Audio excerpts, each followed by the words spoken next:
Hello everyone, welcome back to my channel.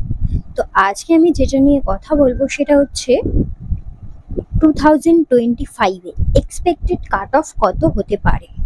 তোমরা যদি আমার আগের ভিডিওটা দেখে থাকো তাহলে দেখবে প্রিভিয়াস ইয়ারে কত কাট অফ গেছিল কাস্ট ওয়াইজ। আমি কিন্তু সমস্ত রকম জিনিসটা তোমাদের বলেছি।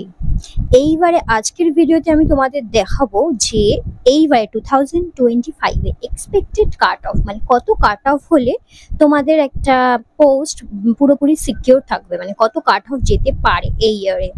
তো এটারই ক্যালকুলেশনটা আমি দেখাবো।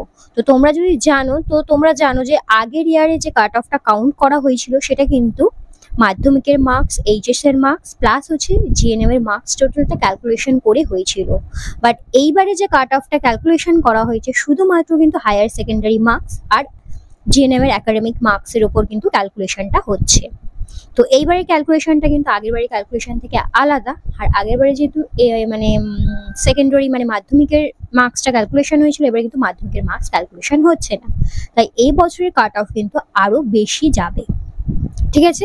আর একটা জিনিস আমি বলতে চাই যে আগের বারে কিন্তু এরকম এতটা মানে ক্রাইসিস ছিল না, ঠিক আছে। এবারে কিন্তু দুটো ইয়ার যেহেতু বসে রয়েছে, দুটো ইয়ারের কিন্তু টোটাল পার্সেন্ট রয়েছে, দুটো ইয়ারের অনেক ক্যান্ডিডেট রয়েছে, সিট সংখ্যা কম রয়েছে, ক্যান্ডিডেট কিন্তু বেশি রয়েছে। তাই এখানে কিন্তু কাট অফটাও অনেক হাই যেতে পারে, ঠিক আছে। চলো তাহলে আমি তোমাদের একটা বেসিক ক্যালকুলেশন তোমাদের দেখিয়ে দিচ্ছি কাট অফ রিলেটেড। তোমরা কিন্তু আমার আগের ভিডিওতে দেখেছিলে যে আগের ইয়ারে মানে যখন 2022-তে রিক্রুটমেন্ট করা হয়েছিল সেই ইয়ারে প্রত্যেকটা কাস্ট ওয়াইজ কত কাট অফ গেছিল এর আগের ভিডিওতে কিন্তু আমি দেখিয়েছিলাম। যেখানে আমরা দেখতে পাচ্ছ জেনারেলদের কাট অফ হচ্ছে 63.15 অব্দি গেছিল। লাস্ট যে পেয়েছিল সাতটার স্কোর ছিল কিন্তু 63.15। OBC A, OBC B, SC, ST, unreserved PWD ক্যান্ডিডেটদের ক্ষেত্রে কত ছিল সব কিন্তু বলেছিলাম। এটা হচ্ছে জিএনএম এর ফিমেলের ক্ষেত্রে, এটা হচ্ছে কিন্তু জিএনএম ফিমেলদের ক্ষেত্রে। এরপর আমি দেখিয়েছিলাম কিন্তু পোস্ট বেসিকে কত কাট অফ গেছিল। তারপর আমি দেখিয়েছিলাম যে জিএনএম মেলদের ক্ষেত্রে কত কাট অফ গেছিল প্রিভিয়াস ইয়ারে। আর এই ইয়ারে যেহেতু কাট অফ হাই হবে তাই তোমাদের আমি একটা বেসিক ক্যালকুলেশন করে তোমাদের দেখিয়ে দিচ্ছি যে কাট অফটা কেন হাই হবে। চলো তোমাদের দেখাই। দেখো আমি এবারে তোমাদের একটা ক্যালকুলেশন দেখাচ্ছি যে এইচএসএ কিন্তু টোটাল 6টা সাবজেক্ট রয়েছে, ঠিক আছে। ইনক্লুডিং অ্যাডিশনাল সাবজেক্টটা অ্যাড করে হচ্ছে টোটাল 6টা সাবজেক্ট। তার মানে পরীক্ষা হচ্ছে কত 600-তে। ধরো কেউ পেলে 550, ঠিক আছে। 6টা সাবজেক্ট মানে কি করব, ডিভাইডেড বাই 6 করলাম। কত হলো 91। 91.66% কিন্তু হচ্ছে। তো যদি হাইয়েস্ট বলি মার্কস, ঠিক আছে, কেউ ধরো হাইয়েস্ট পেলো 90%, ঠিক আছে, বা 92ও হতে পারে, 93, 94%ও কিন্তু রয়েছে নার্সিং এ, রাইট। তো আমি একটা 90%-এর ক্যালকুলেশন তোমাকে দেখালাম যে ধরো হাইয়েস্ট পেয়েছে যে সে হচ্ছে 91%, ঠিক আছে। এটাকে আমি কি করব 0.3 দিয়ে কি করব গুণ করব। তোমরা যদি আগের ভিডিওটা দেখো তাহলে কিন্তু আমি দেখিয়েছি কি করে মার্কস ক্যালকুলেশনটা করবে। তো সেই অনুযায়ী কিন্তু মার্কস ক্যালকুলেশনটা করে তোমরা দেখতে পাচ্ছ কত মার্কস হচ্ছে 27.5। এটা হলো এইচএস এর একাডেমিক মার্কস, যে 91% পেয়েছে এইচএস এর তার মার্কস, ঠিক আছে। এর সাথে কি করব যোগ করব জিএনএম এর একটা কত থেকে কত পার্সেন্ট পেয়েছো ওই অনুযায়ী কত মার্কস তোমার হবে। এটা কিন্তু অলরেডি ওই যে নোটিশটা বেরিয়েছে নোটিশে কিন্তু দিয়ে দিয়েছে। তোমরা কিন্তু স্ক্রিনের মধ্যে দেখতেই পাচ্ছ নোটিশটা আমি দিয়ে দিয়েছি, দেখতে পাচ্ছ এই পার্সেন্ট থেকে এই পার্সেন্টের মধ্যে পেলে এত, এত পার্সেন্ট থেকে এত পার্সেন্ট পেলে এত, 70 থেকে 75%-এর মধ্যে পেলে এত, 75 থেকে 80% বা 75 থেকে 100%-এর মধ্যে পেলে এত মার্কস তোমরা কিন্তু দেখতেই পাচ্ছ, ঠিক আছে। এখান থেকে ধরো আমি ধরে নিচ্ছি 39, ঠিক আছে, 39 ধরো ধরলাম আমি, ঠিক আছে। এটা ন্যাচারালি সবাই পেয়ে থাকে 39, ঠিক আছে। 70 থেকে 74%-এর মধ্যে ন্যাচারালি তো বেশিরভাগই থাকে, এটা ন্যাচারাল সবারই থাকে। এছাড়াও ওর উপরে 75 থেকে 100-এর মধ্যে থাকলে কিন্তু 40 হবে, তাও আমি কম করে ধরলাম, ঠিক আছে, 39। তাহলে কত হচ্ছে 66.5। তো এইটা দেখতে পাচ্ছ আগের ইয়ারের যে কাট অফটা ছিল সেটাই ছিল 66.5, যেটা হচ্ছে কি যে সব থেকে কম যে পেয়েছে সে, ঠিক আছে। মানে সবার লাস্ট কাট অফ যেটা গেছিল 66.5। কিন্তু এই বছরে দেখতে পাচ্ছ এখানে এর সাথে কিন্তু আমি ইন্টারভিউয়ের মার্কস কিন্তু ক্যালকুলেশন করিনি, এটা হচ্ছে শুধুমাত্র একাডেমিক মার্কস ক্যালকুলেশন করেই হয়ে গেল দেখো 66.5। এরপর এর সাথে কিন্তু তোমার অ্যাড হবে কত, ইন্টারভিউয়ের মার্কস 15 মার্কস রয়েছে ইন্টারভিউর জন্য, এখানে ধরো তুমি পেলে 10, তাহলে হয়ে যাচ্ছে দেখতে পাচ্ছ 76.5। প্লাস দুটো ইয়ার ধরে বসে রয়েছে না ক্যান্ডিডেট, তো দুটো ইয়ারের যদি আমি এক্সপিরিয়েন্স কাউন্ট করি তাহলে কত হবে 4, এর সাথে আমি করে দিলাম +4। দেখতে পাচ্ছ কাট অফ কত যেতে পারে। এটা কিন্তু আনরিজার্ভ ক্যান্ডিডেটদের জন্য আমি বলছি, একটা জেনারেল ক্যান্ডিডেটদের জন্য দেখতে পাচ্ছ কাট অফ কত যেতে পারে 80.5। একটা ক্যান্ডিডেট যে এইচএস এ 91% পেয়েছে তার আমি কাট অফ একটা ক্যালকুলেশন করে দেখালাম, দেখো 80.5। বুঝতে পেরেছো? সে যদি এখন ডিপ্লোমা করে থাকে, ডিপ্লোমার জন্য তো 5 মার্কস পাওয়া যায় না, সে যদি এখন ডিপ্লোমা করে থাকে তাহলে ওর সাথে অ্যাড হবে কত জানো, +5, দেখো 85। তো 85 অবধিও কিন্তু যেতে পারে, মানে হাইয়েস্ট কাট অফ কিন্তু 85। ঠিক আছে, ধরো ডিপ্লোমা সে করেনি, আমি এটাই ধরছি কাট অফ 80.5। তো 80.5 যে হবে সে হবে কিন্তু হাইয়েস্ট কাট অফ, 80 অবধিও চলে যেতে পারে এই ইয়ারে আনরিজার্ভদের কিন্তু আমি কথা বলছি। এরপর আমি আরেকটা ক্যালকুলেশন দেখাচ্ছি। ধরো কেউ এইচএস এ পেয়েছো 400, ধরছি আমি 400, ঠিক আছে, ডিভাইডেড বাই আমি করব কত, 6টা সাবজেক্ট 6, ধরো 66%। এটা ন্যাচারালি সবার মার্কস হয়ে থাকে 60 থেকে 70, ঠিক আছে, 66% এর একটা ক্যালকুলেশন আমি দেখাচ্ছি। এর সাথে কি করব, 0.3টাকে গুণ করব, তাহলে হচ্ছে 20। এরপর হচ্ছে জিএনএম এর মার্কস বললাম না, এত থেকে এত পার্সেন্ট পেলে এত এত হয়।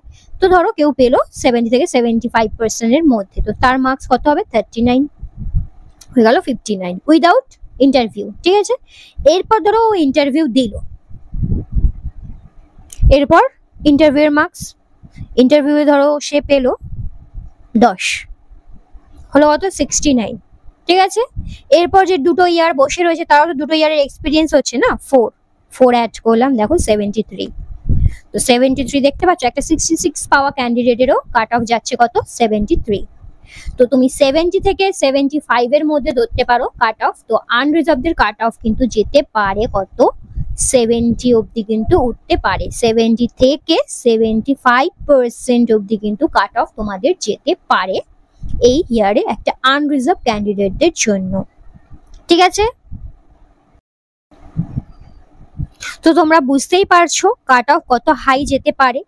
এখানে কিন্তু দুটো ইয়ারের কিন্তু ক্যান্ডিডেট রয়েছে, ঠিক আছে, প্লাস হচ্ছে আগের ইয়ারে যারা পায়নি তারাও রয়েছে, তারাও কিন্তু এক্সপিরিয়েন্স এতদিন ধরে কিন্তু কোথাও না কোথাও কাজ করছে, তাদেরও এক্সপিরিয়েন্স রয়েছে। তো কাট অফ কিন্তু ভালো রকম হাই যাবে। ঠিক আছে, তো আনরিজার্ভদের ক্ষেত্রে কিন্তু আমি কাট অফটা ক্যালকুলেশন করে তোমাদের দেখালাম কত যেতে পারে। তো 70 থেকে 75 বা 80 অবধিও উঠতে পারে কাট অফ। তো তোমাদের একটা সেফেস্ট যদি কাট অফ আমি বলি, তো সেক্ষেত্রে জেনারেল মানে এটা 63, তো এর সাথে +10 করে দাও। ঠিক আছে, 10 করলে কত হয় 73। তো 73 হচ্ছে কিন্তু সব থেকে লোয়েস্ট কাট অফ জেনারেলদের জন্য, আমি বলে দিচ্ছি। 73 থেকে 80-র মধ্যে যারা থাকবে বা 75 এর মধ্যে যারা থাকবে তারা কিন্তু একটা ভালো চান্স পেয়ে যেতে পারো জেনারেল হিসাবে। ঠিক আছে, এরপর চলে আসছে ওবিসি এর দেখো হাইয়েস্ট কাট অফ গেছিল ফিমেলদের ক্ষেত্রে 39। তো এর সাথে তোমরা অ্যাড করে দাও আরো +10, তাহলে কত হয়ে যাচ্ছে 39 এর সাথে যদি আমি +10 অ্যাড করি তাহলে হয়ে যাচ্ছে 49। তো 49 থেকে তুমি 50-55ও কিন্তু ধরতে পারো ওবিসি এর কাট অফ। ঠিক আছে, ওবিসি বি যেটা রয়েছে 60, এর সাথে আরো +10 অ্যাড করে দাও তাহলে হচ্ছে 70। তো ওবিসি বির কিন্তু কাট অফ 70 বা 75 অবধি কিন্তু যেতে পারে। এরপর চলে আসো এসসিদের ক্ষেত্রে দেখো দেখাচ্ছে 38। তো এর সাথে তোমরা আরো +10 করে দাও তাহলে কত হবে 48। তো 48 থেকে 50-55 অবধিও কিন্তু যেতে পারে এসসিদের কাট অফ। ঠিক আছে, সেফেস্ট যদি বলো সেটা হচ্ছে তোমাদের 50। ঠিক আছে, 50। তো 45 থেকে 50 হবে কিন্তু তোমার এসসিদের কাট অফ। এসটিদের ক্ষেত্রেও কিন্তু সেম, 45 থেকে 55 এর মধ্যে যদি থাকতে পারো তাহলেই কিন্তু এসটি হিসাবে পাবে। আনরিজার্ভ পিডব্লিউডি দেখতে পাচ্ছ 46। তো এখানে যদি আরো 10 অ্যাড করো তাহলে হচ্ছে 56। তো 56 কিন্তু সেফেস্ট কাট অফ হতে পারে 56 থেকে তোমাদের 60-র মধ্যে। ঠিক আছে, এরপর চলে আসছি পোস্ট পোস্ট বেসিকের ক্ষেত্রে এখন আমি বলছি না, কারণ পোস্ট বেসিকের ক্যালকুলেশনটা কিন্তু টোটালি আলাদা, ঠিক আছে? পোস্ট বেসিকেরটা আমি পরের ভিডিওতে তোমাদের জানাবো। নেক্সট চলে আসছি আমরা জিএনএম মেলদের ক্ষেত্রে। তো মেলদের ক্ষেত্রেও ক্যালকুলেশনটা সেম। তো এই ক্ষেত্রে দেখো 59 ছিল লাস্ট কাট অফ, ঠিক আছে? তো এর সাথে তুমি +10 করে দাও, তাহলে কত হচ্ছে 69।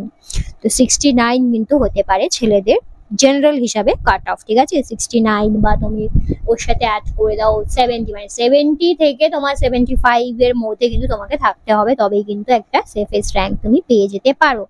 ওবিসির ক্ষেত্রে এখানে +10, মানে যা মার্কস রয়েছে দেখতে পাচ্ছ, এখান থেকে তুমি +10 করে অ্যাড করতে থাকো, তাহলে যে মার্কসটা হবে সেটা কিন্তু একটা সেফেস্ট র্যাঙ্ক তোমাদের হবে অ্যাপ্লাইয়ের জন্য, মানে চান্স পাওয়ার জন্য চান্সটা বেশি থাকবে। 46 রয়েছে, +10 অ্যাড করে দাও 56। ওবিসি এর ক্ষেত্রে, ওবিসি বির ক্ষেত্রে 54 আছে, +10 করে দাও 64। এসসিদের ক্ষেত্রে 39 রয়েছে, +10 করে দাও তাহলে হয়ে যাবে 49। এসটির ক্ষেত্রে 49 আছে, +10 করে দাও হয়ে যাবে 59। পিডব্লিউডি দেখতে পাচ্ছ 45, +10 করে দাও তাহলে হয়ে যাবে কত 55। তো এই র্যাঙ্কটার মধ্যে যদি তোমাদের মার্কস হয় তাহলে কিন্তু তোমাদের একটা চান্স রয়েছে এইবারই গভর্নমেন্টটা ক্র্যাক করার, ঠিক আছে? তো এটা ছিল আমার এক্সপেক্টেড কাট অফ। আমি কিভাবে ক্যালকুলেশন করলাম তোমাদের কিন্তু দেখালাম। তো এই বেসিসে আমার যেটা মনে হয় কাট অফ যেতে পারে, তো সেই ক্যালকুলেশনটা কিন্তু আমি তোমাদের দেখালাম, ঠিক আছে? তো তোমরা একটা আন্দাজ করতেই পারছো কত কাট অফ কিন্তু যেতে পারে। তো আশা করি তোমরা বুঝতে পেরেছো। কারোর কোনো কোয়ারিজ থাকলে আমাকে কমেন্ট বক্সে কিন্তু কমেন্ট করতে পারো। তোমরা অনেকেই কমেন্ট করেছিলে যে 2025 এর এক্সপেক্টেড কাট অফ কত হতে পারে সেটা নিয়ে একটা ভিডিও দিতে বলছিলে আমাকে বারবার। আমি আগের ভিডিওতে প্রিভিয়াস ইয়ারে কত কাট অফ গেছিল সেটা নিয়ে কিন্তু একটা ভিডিও তোমাদের দিয়েছিলাম, যেখানে তোমরা এই পিডিএফটাই পেয়েছিলে। তো এবারে কিন্তু 2025 এ কত কাট অফ যেতে পারে, তো সেটা নিয়েই আমি তোমাদের ভিডিওটা দিলাম। আশা করি তোমরা বুঝতে পেরেছো বা একটা আন্দাজ করতে পেরেছো। কারো যদি কোনো কোয়ারিজ থাকে আমাকে কমেন্ট বক্সে কমেন্ট করতে পারো। আজকের ভিডিওটা এতটাই রাখি। Till then, by.